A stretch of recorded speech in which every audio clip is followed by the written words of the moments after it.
Warahmatullahi wabarakatuh. Bismillah, alhamdulillah, salatu wassalamu ala rasulillah wa ala alihi wa sahbihi wa mawalah ma'ba'du. Anak-anakku sekalian kelas 9 yang dirahmati oleh Allah subhanahu wa ta'ala, alhamdulillah kita bisa berjumpa meskipun dalam keadaan daring. Mudah-mudahan kalian senantiasa sehat, tetap semangat, tetap jaga kesehatan. Jangan suka melakukan aktivitas di luar kalau tidak terpaksa, gunakan masker dan sering cuci tangan. Ingat, kesehatan adalah nikmat Allah Subhanahu wa taala yang luar biasa. Kalian harus jaga itu. Siang ini kita akan belajar pendidikan agama Islam atau Al-Islam. Materinya sebagaimana yang ada kalian lihat adalah bab iman kepada hari akhir atau kepada hari kiamat. Kita akan bahas tentang perilaku atau beriman kepada hari kiamat dan juga perilaku serta hikmah beriman kepada hari kiamat. Kalian tentu tahu ya, pernah dengar setidaknya tentang hari kiamat. Ya, betul. Hari kiamat adalah hari di mana hancurnya alam semesta. Bumi akan hancur, langit akan runtuh, matahari akan digulung. Ya, semua orang makhluknya Allah Subhanahu wa taala akan mati, semua akan binasa, rusak dan kemudian dibangkitkan lagi. Tapi tahukah kalian bahwa hari kiamat itu terbagi menjadi dua. Yang pertama adalah kiamat syughra atau kiamat kecil. Contohnya seperti gempa bumi, gunung meletus, kemudian orang mati, itu namanya kiamat syughra. Ada juga namanya kiamat kubro atau kiamat besar. Kiamat besar itu hancurnya seluruh alam raya, semesta tidak ada, diganti dengan alam akhirat.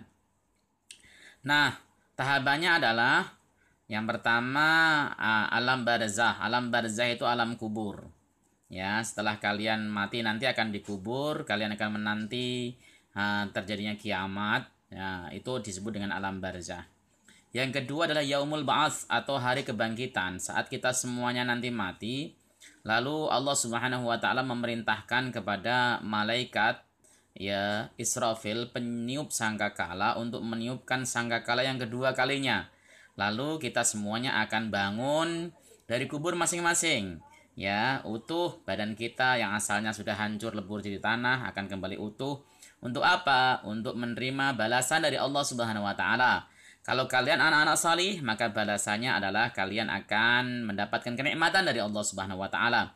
Tapi kalau kalian anak yang tolih, anak yang tidak taat sama Allah, tidak taat sama orang tua, maka kalian akan mendapatkan azab dari Allah Subhanahu wa taala.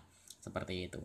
Kemudian ada yaumul mahsar. Yaumul mahsar itu adalah kita akan dikumpulkan setelah kita nanti dibangkitkan oleh Allah, kita akan dikumpulkan ke suatu padang, tempat yang terbuka, tidak ada naungan, tidak ada awan dan sebagainya, semuanya jadi satu. Dari manusia pertama Adam alaihissalam hingga manusia terakhir dikumpulkan di mauqif atau tempat berdiri yang namanya mahsyar. Setelah itu ada yaumul hisab. Yaumul hisab yaitu kita nanti akan dihitung oleh Allah Subhanahu wa taala amaliah kita. Ya, dihitung semuanya apakah amal kita itu lebih banyak baiknya ataukah buruknya. Kemudian ada yaumul mizan. Yaumul mizan adalah di mana amal kita akan ditimbang oleh Allah. Bukan hanya dihitung tapi ditimbang supaya adil. Kalau kalian masuk surga ya itu karena anugerah dan keadilan Allah. Kalaupun kalian masuk neraka juga adil begitu. Kemudian ada surga dan neraka. Itu step-stepnya. Jadi terminal orang itu ada dua, nak. Yang pertama adalah surga, yang kedua adalah neraka. Oke ya. Itu adalah tentang hari kiamat. Nah, ngapain sih kalian harus mempelajari hari kiamat?